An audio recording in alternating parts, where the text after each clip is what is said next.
Hello, welcome back to the Ball Games 4K YouTube channel, and this is a channel that would usually be giving you reviews, playthroughs, unboxings, but today we're going to be talking a lot of bollocks about our top 100 games of all time. This is number 60 down to 51, so as always, rather than me talking a load of shite, let's get on with the list.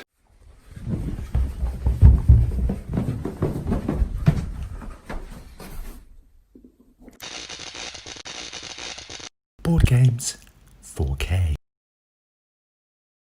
So number 60 on this list is a war game that utilises dice and card play. This is 1812, the invasion of Canada. So what you'll be doing on this game, you'll be basically pushing cubes from one side of the United States over into Canada, trying to take control of different forts by playing cards that will allow you to move on water, move your land troops, and essentially if you're playing with 5 players, everyone's going to take control of a different faction, whether that's the Native Americans or the British or the United States militia. One of the attractions of this game is that it plays really quickly, and it does have novel mechanics where certain factions are stronger than the other one, but that in turn makes working together with your teammates that more important. 1812, the invasion of Canada, is part of a series of other games set in this time period. We haven't played any of them because this one is just enough. I think it's just perfect for us.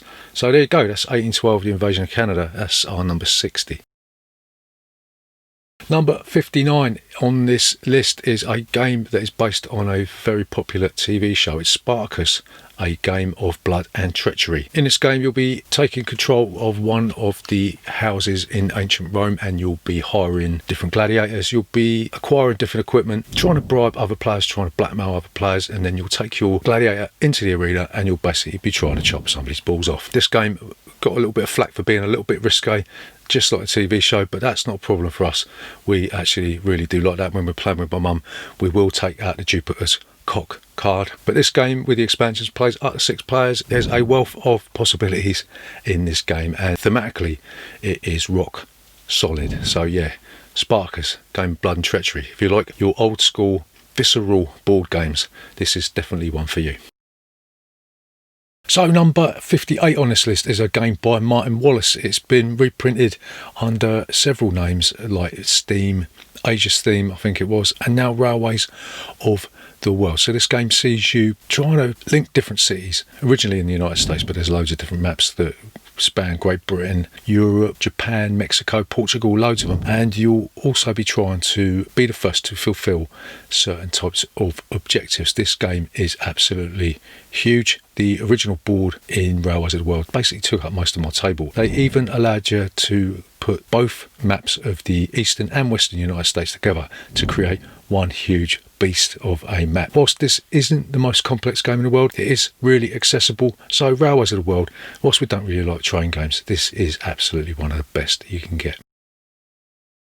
Number 57 on our top 100 board games of all time is a game that centres around the German elections in the 1980s. It's the Macca, and whilst elections and politics can be or are really, really dull most of the time, the Macca seems to find the right formula to make it really exciting. In the Macca, you'll be assuming the role of one of the main parties in Germany, and you'll be trying to influence voters into voting for your crazy harebrained schemes that will keep the rich rich and keep the poor poor. Funny old thing. The Macca was first released in the 80s, and it's just been given, I think it's 5th reprint. So that alone is testament to the fact that the game is largely super duper. So yeah, if you can find the Macca, we highly recommend that you pick this up.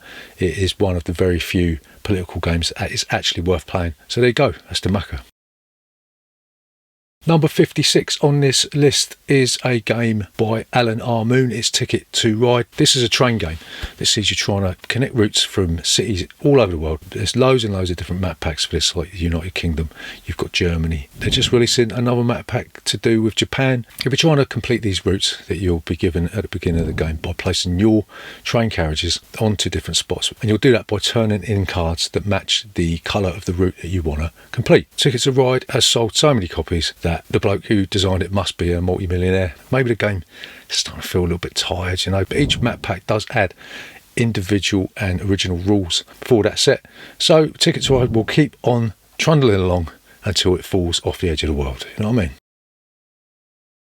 Number 55 on this list is a hidden traitor game that incorporates the tired formula of zombies, but does it really, really well. It's Dead of Winter. In Dead of Winter, you'll be taking control of a band of survivors. Everyone will have their own personal win condition, but there will be a communal win condition as well. And also, there's a strong possibility that one of you is going to be a filthy traitor.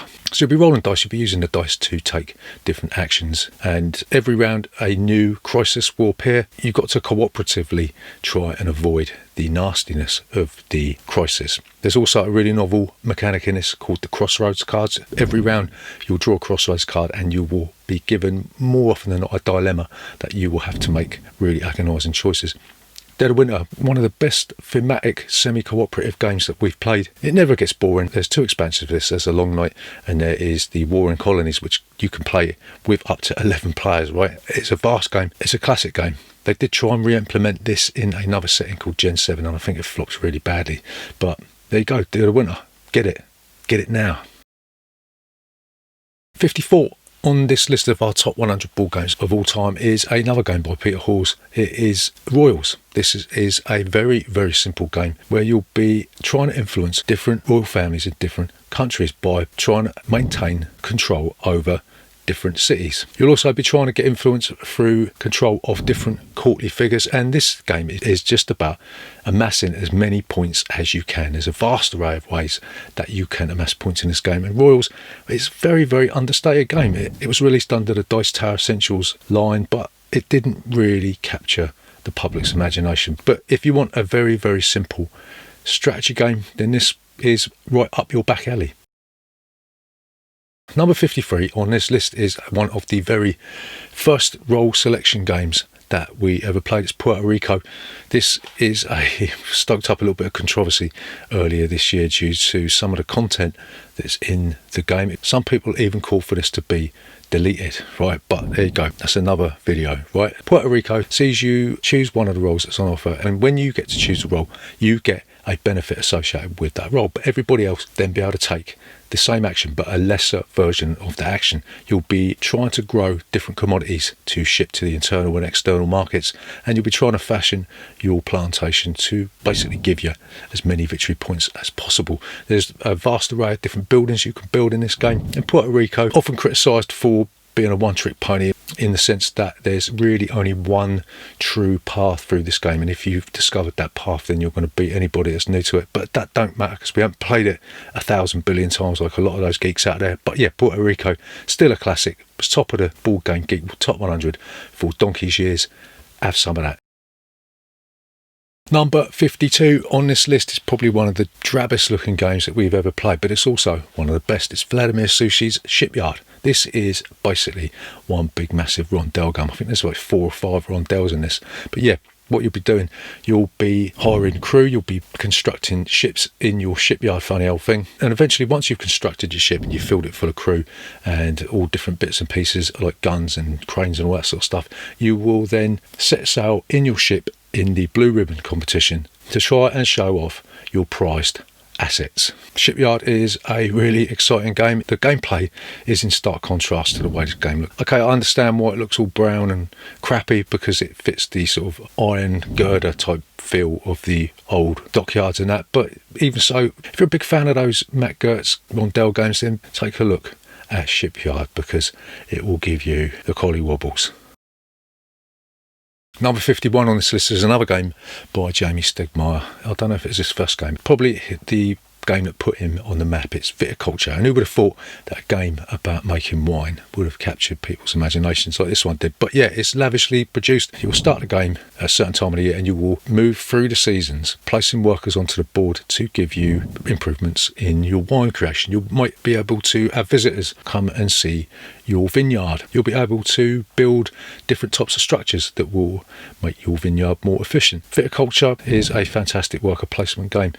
We don't really play it as much as we used to. I don't know what it is about this one, but since we got the Tuscany expansion, it just seemed to sort of make it just a little bit too big, I think. But then again, that expansion does iron out a lot of flaws that were inherent with the first edition of this one. But yeah, Viticulture. Some people say this is one of their favourite games of all time.